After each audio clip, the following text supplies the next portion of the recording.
As we are about to enter the new year, 2014, let's turn the clocks back 100 years to 1914. Two major events happened that year. The first was the outbreak of World War I, and the second was the opening of the Panama Canal. In World War I, 40% of the deaths were caused not by trauma, but by the pestilence of war. In other words, diseases like typhus, cholera, gastroenteritis, and many others. Pneumonia, for example, killed 18% of those afflicted by it. 1 in 5. Down south in Panama, 26,000 American workers braved the hellish conditions of the Panamanian jungle to build the Panama Canal. Of them, 21,000 had to be hospitalized for the treatment of malaria and yellow fever. Of them, 5,000 died. 1 in 4. In 1928, Alexander Fleming discovered some curious properties of molds. He isolated a new drug from a mold called penicillium.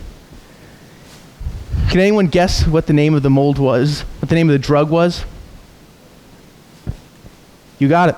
Penicillin. In 1943, they did the first human test of penicillin. It took them half of the world's supply of the drug to cure a single patient. But it worked, and it was a miracle. Methods were devised for producing enormous quantities of the drug, and by the next summer, 1944, there were 2.3 million doses available for the Allied forces invading Normandy on D-Day. By contrast, World War II's war fatality death from disease was only 10%. It's quite a drop. Word of the miracle spread, and soon civilians got their hands on small quantities of penicillin. That year, Fleming was knighted by the King of England, and the year after that, 1945, Fleming got the Nobel Prize. In his acceptance speech, Alexander Fleming warned of the dangers of antibiotic resistance to penicillin. He was worried that drug-resistant bacteria would arise from penicillin. He thought that undertreatment of diseases would lead to the strongest bacteria surviving, and ultimately that they would grow resistant to penicillin. And he was right. By the time he gave his acceptance speech, there were already drug-resistant bacteria beginning to appear. By 1953, up to 2/3 of one type of bacterium that had previously been resistant to penicillin, previously been susceptible to penicillin, were resistant to penicillin. But luckily, huge programs were underway to discover new antibiotics. Between 1945 and 1965, over 8,000 new antibiotics were discovered. But far fewer than 1% of those ever made it to market. The rest were too toxic or had bad side effects. But luckily, there were still plenty of antibiotics to go around. But Fleming's prediction came true. Due to continuing bacterial evolution and patient demand for antibiotics, and misuse of antibiotics, and overuse of antibiotics, and the use of antibiotics in the food industry, antibiotics are becoming less and less effective. For example, in 2009, humans consumed 7 million pounds of antibiotics. Animals in the food industry consumed a further 28 million on top of that. There are now some types of bacteria that are resistant to 1, 2, 3, even more types of antibiotics. But that's good news, because those infections can still be treated with antibiotics. The World Health Organization is now reporting 10 strains of bacteria that have the NDM1 enzyme, which renders the last antibiotic that was effective useless. There's even a type of tuberculosis called XDR-TB, extremely drug-resistant tuberculosis, that is resistant to all antibiotics. If you get XDR-TB or one of those other 10 strains of bacteria, you will either beat it on your own or you will die. So, what can we do? What can we do? Well, one promising solution seems like a very old one. In 1915 and 1917, two different scientists independently made amazing discoveries. The first scientist was a man named Frederick Twort. He was an English scientist, and he'd found something in seawater, something smaller than bacteria, that was so fine it could pass through a filter not even bacteria could pass through. And it was very, very effective at killing bacteria. He wasn't sure exactly what it was, whether it was an enzyme secreted by bacteria, or whether it was something else entirely, but he ran out of money, went to go fight in World War I, and published his findings in an obscure journal. The second scientist, a man named Felix Terrell, was quite the adventurer. He went to Guatemala to make whiskey from bananas, and to Mexico to make schnapps from the sisal plant. He was quite the adventurer, and he was also a self-taught scientist. He had only a couple of months of college under his belt, but during his travels around the world, he'd been doing microbiology research the whole time. When he found that same unknown thing as Twort, he named it Bacteriophage, from the Greek phage, which means eater. Bacteriophages are viruses. They're also called phages for short. They are the natural predators of bacteria. They, like any virus, inject their host, in our case a bacterium, with their genetic material. They then take over that cell's machinery to reproduce the virus until that cell is bursting with virus. Those viruses will then get spewed out of the cell and infect other bacteria until there are no more bacteria left. They only will kill bacteria. They're harmless to anything else besides bacteria. So they're harmless to plants, harmless to pets, harmless to animals, and most importantly, they are harmless to humans.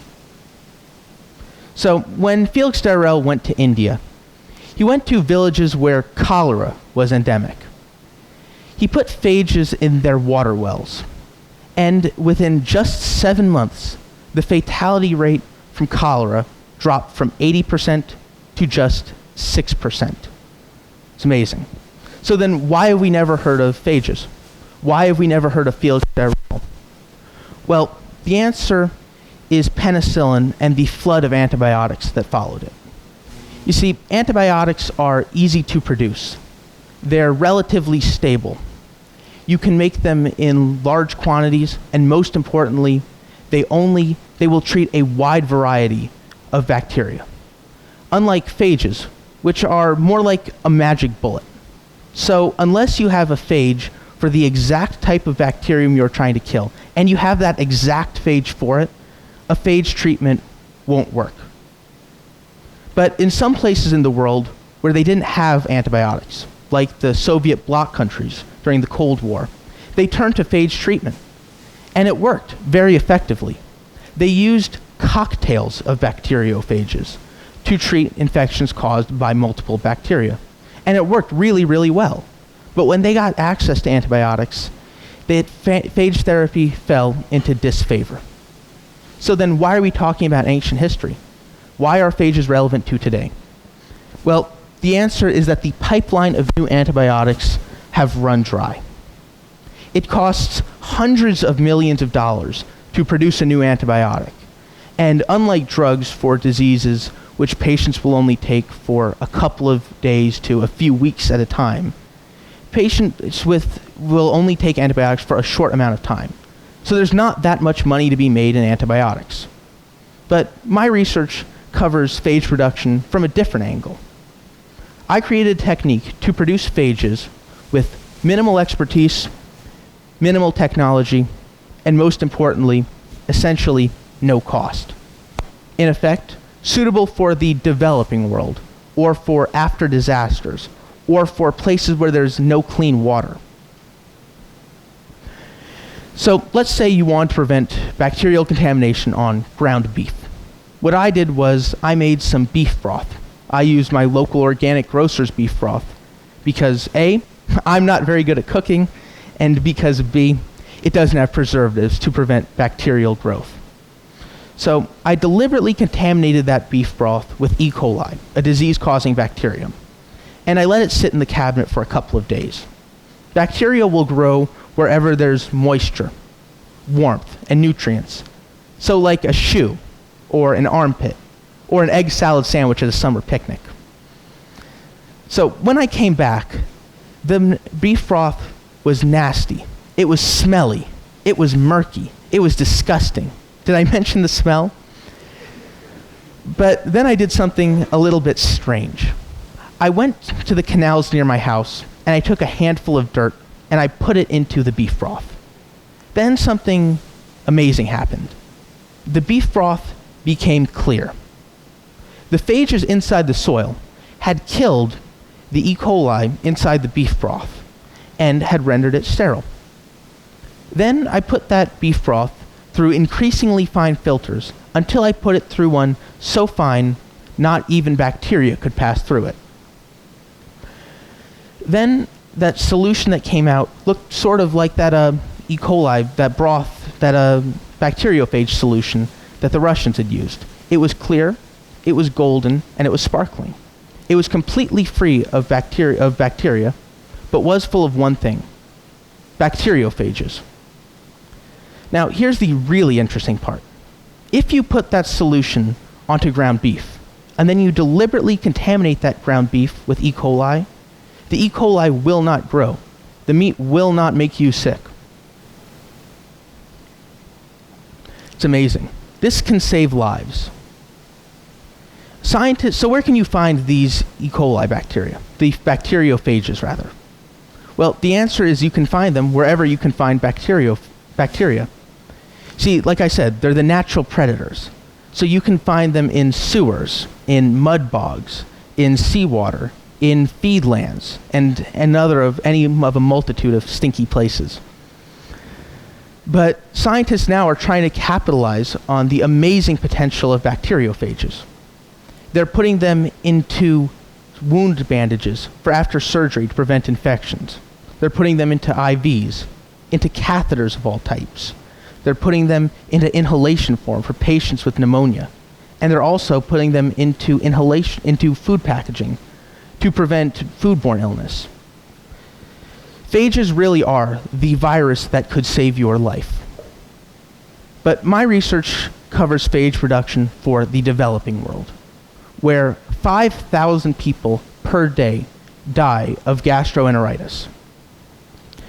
These lives can be saved. These lives can be saved by bacteriophages. These people die of famine because of war, because of poverty, because of disaster, because of lack of clean water, because of lack of refrigeration. These lives can be saved. And even in America, where we are blessed with such unbelievable bounty, I believe our hope in the post-antibiotic world will come not from the shelves of a pharmacy, but from the sewers beneath it. Thank you.